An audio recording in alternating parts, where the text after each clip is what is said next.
This real life drama is gonna stress you out, and some of it might have already stressed you out because these are your stories. First story wants to be left anonymous, mysterious. I don't blame you.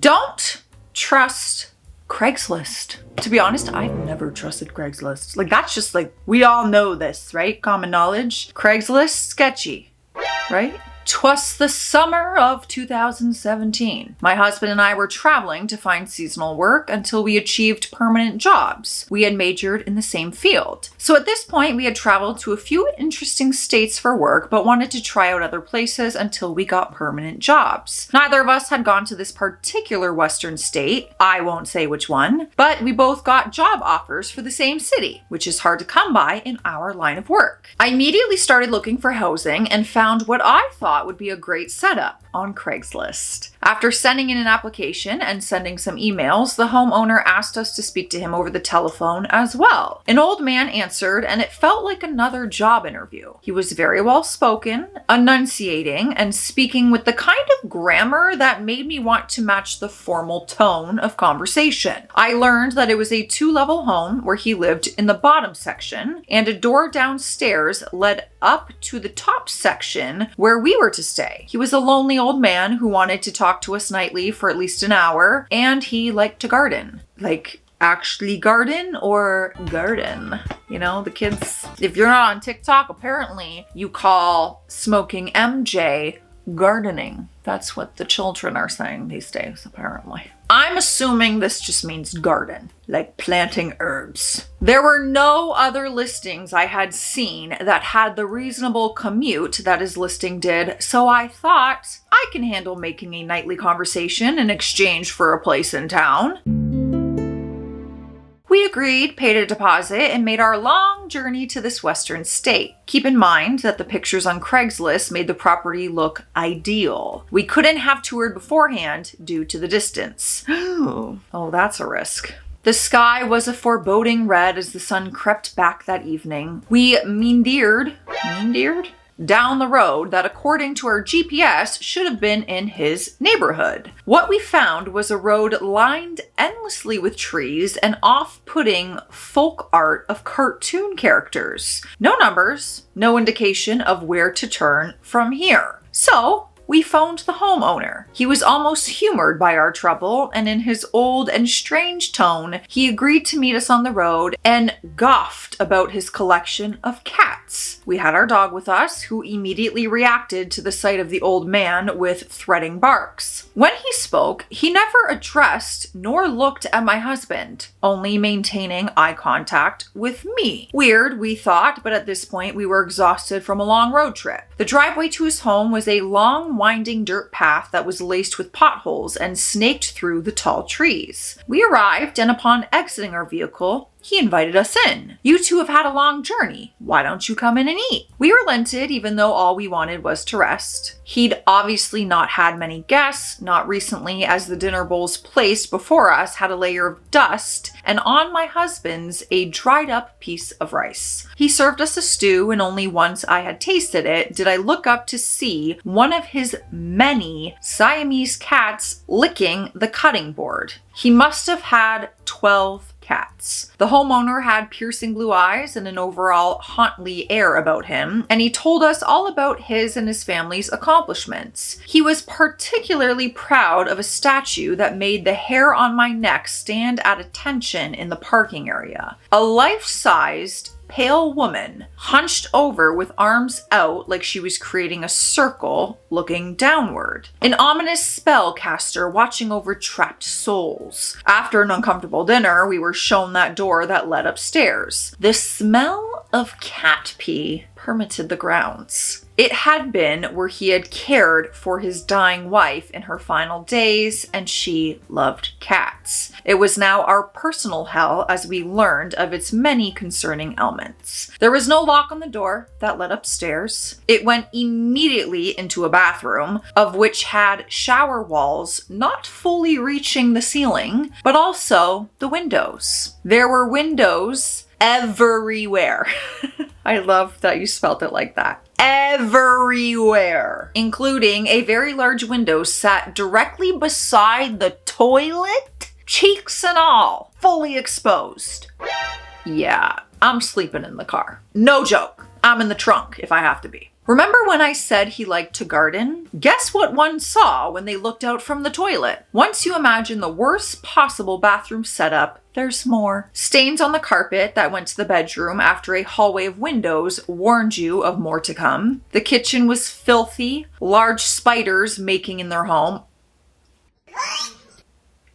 The bedroom was not much more than a bed and windows, though mercifully higher than the rather brazen one in the bathroom. Outlooking, you guessed it, the garden. We could hear everything the old man did that night. The only thing we were doing in the bed was planning our escape and relenting the thin walls. We both knew that we couldn't stay. Early the next morning, we drove the hour into town to get reliable cell service and borrow free Wi-Fi from a welcome Starbucks. I desperately searched, but this was again peak summertime with 2 adults and a dog. There was nothing. We had arrived 2 weeks before our prospective jobs were to start. We tried to look for 2 days with no success and mounting unease and nausea from the cat pee. We decided we had to leave and had to break it to the homeowner. Thankfully, my husband had been offered a job in one of the states we worked prior, and the offer still stood, so we waited until the 3rd day to talk to him. We had our daily conference in which we spoke to him, but brought up the job as if we had never been there before and it was a dream of ours. He still made a habit of only watching me when he spoke and offered, quote, "I think there's real opportunity for you here." Yeah, for you to lock me in this home and this western state was known for big weather events that would prevent my husband from being home often, so the idea of me staying in this home ripe for peeping space, unable to have reliable cell service, was not ideal, as you can imagine. The winds had howled earlier that previous night and into the day, causing trees to fall, including a large tree right into the winding path from the house. We said our goodbyes to the man, the spiders, the creepy statue, and the garden. But our freedom was short-lived when we drove up to the massive downed tree. I cried and I kissed my husband as we went back to ask for a chainsaw to clear the debris. We did leave, though we lost our deposit. At that point, we were creeped out and disappointed, but at least we escaped with our lives. We joke about this road trip. Take the dog, leave the girl. Moral of the story,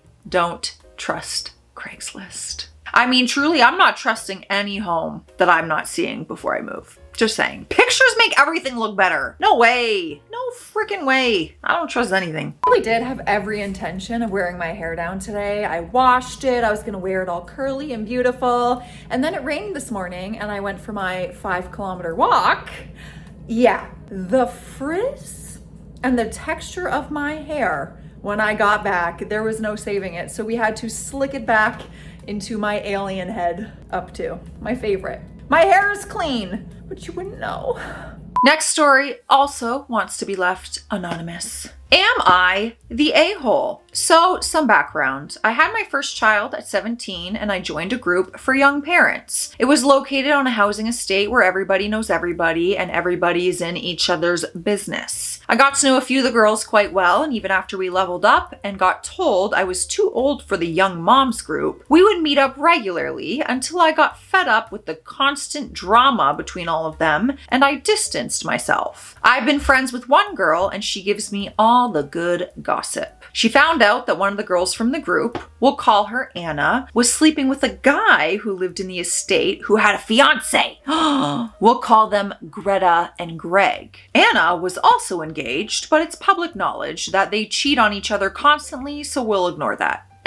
Okay. We later found out that Anna had befriended Greta after she started sleeping with Greg. She was always in their house, going out drinking, having play dates with their kids, etc., all whilst secretly sleeping with Greg.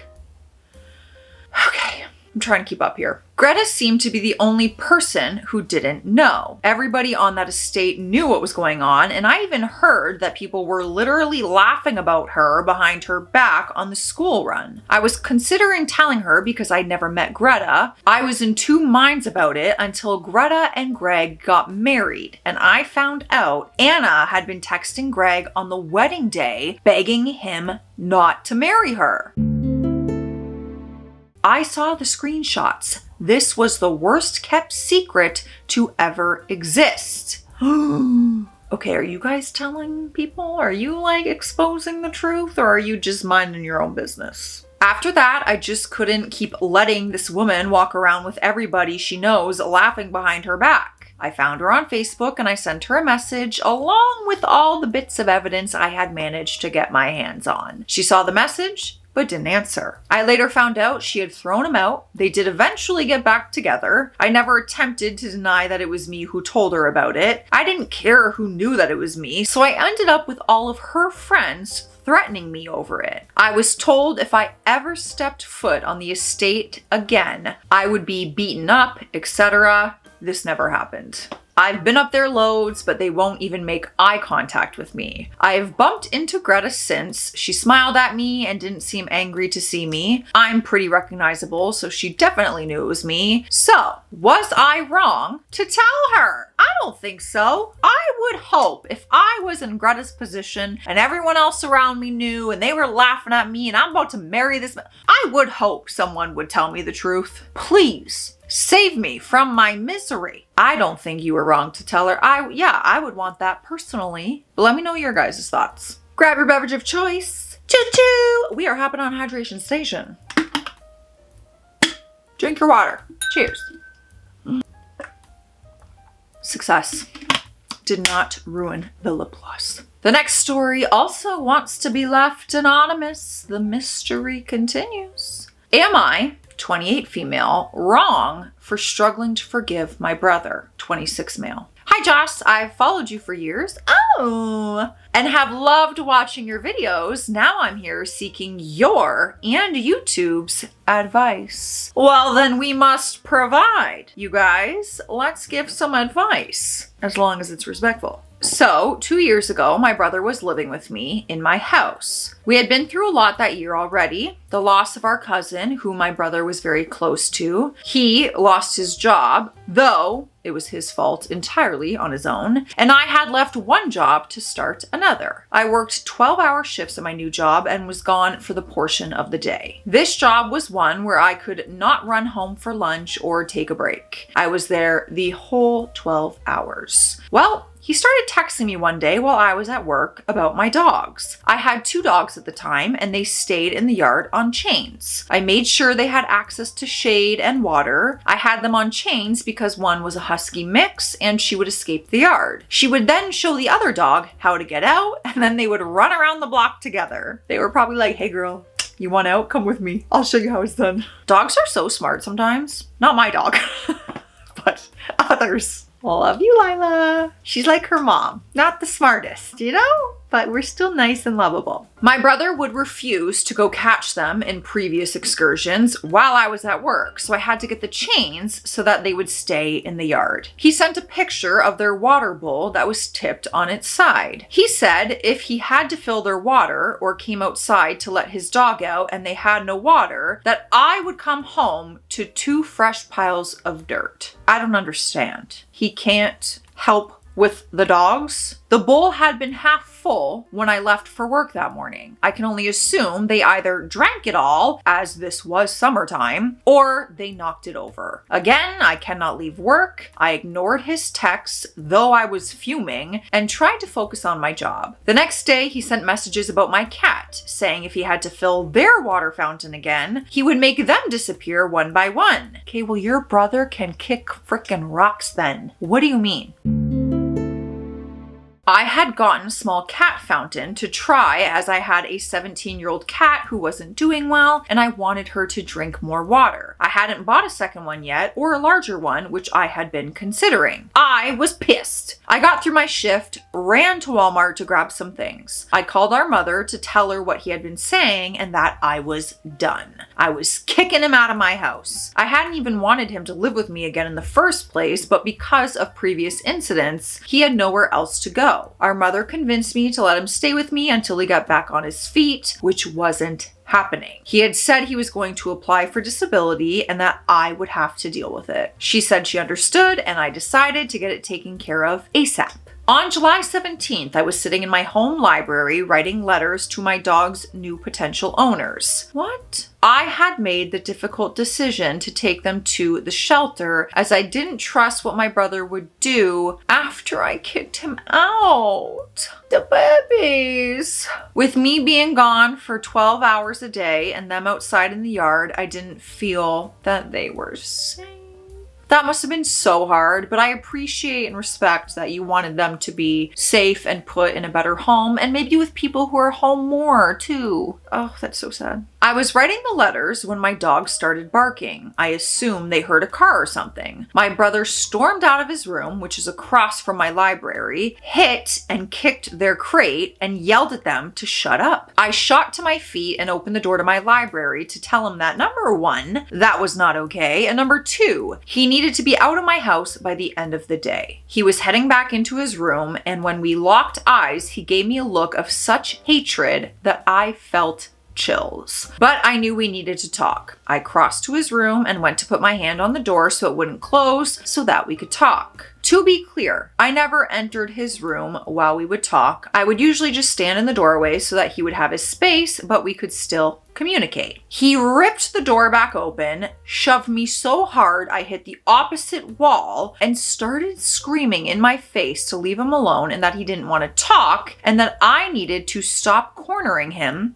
in his room. I kept saying that we needed to talk and he just yelled over me. Then he noticed the notebook I was holding with my letters in it. He tried to grab it. I held it out of range and said that it had nothing to do with him. He tried to get it a few more times with me saying it wasn't actually anything about him before turning to go into his room. I was terrified and on the verge of tears, but now we really needed to talk. I went to try to hold his door open again, but he shoved my arms out of the way, slammed it shut, and held his body against it so that I couldn't get inside. I was shaking at this point and fighting back an anxiety attack. I've had them whenever people fight around me due to previous experiences. Holding back tears and trying to breathe, I went outside and I called 911. They answered, had me sit in my car, and within minutes, 3 police cars pulled up. I live right down the road from the police station, so they had great timing. I got out of my car and explained everything to the police officers. They went inside while I stayed in my car. Within 2 minutes of them going inside, I could hear yelling.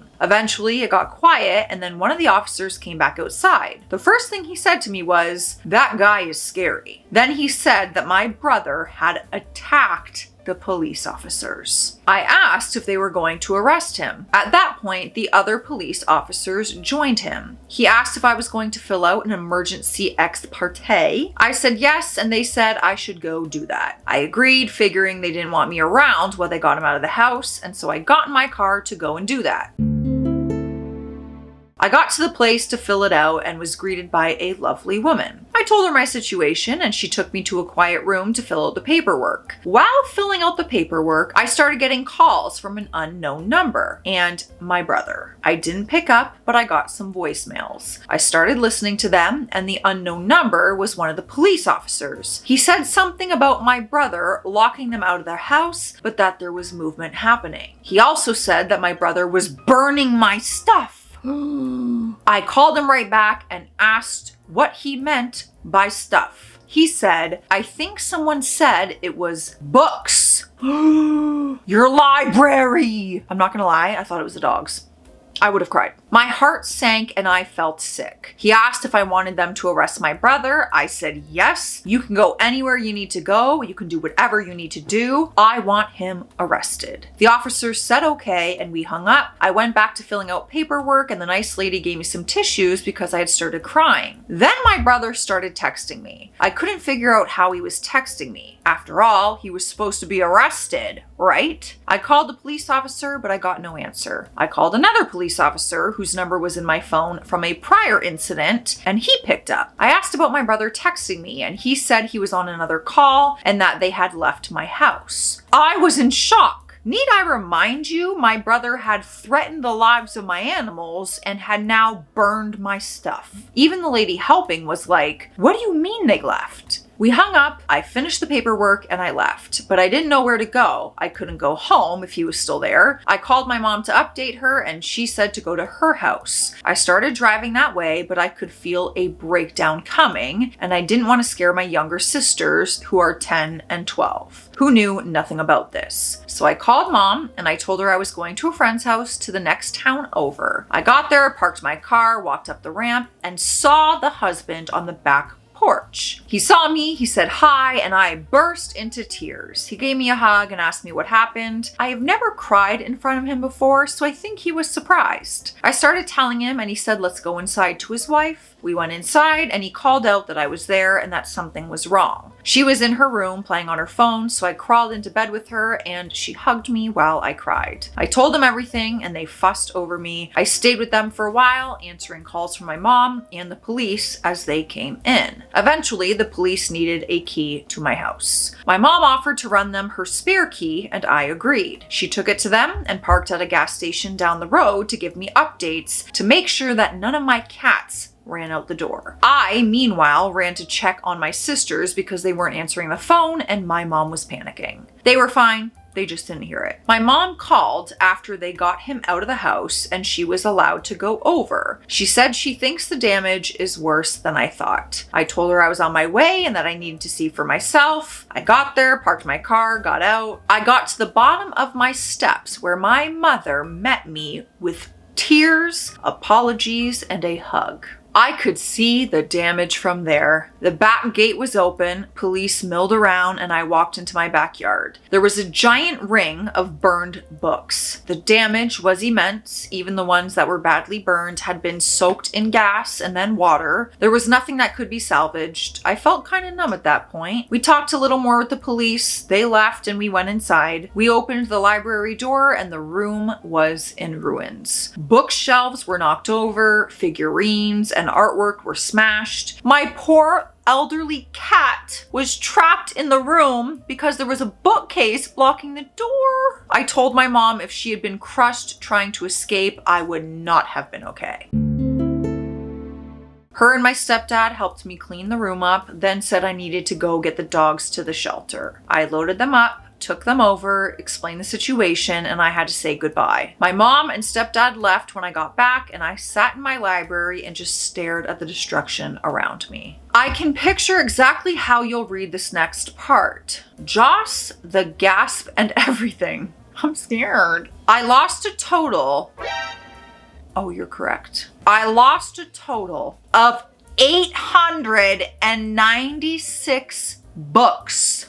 Girl, you got a lot of books. Along with other items like figurines, artwork, and some art cards. 900 books? That's so much money. I have slowly been replacing books when I can and have managed to replace 127 so far. Oh my God, please message me. Can I buy you a book? I'm not even joking. What do you need? Let me know your favorite book that's missing and I'm gonna buy it and ship it to you.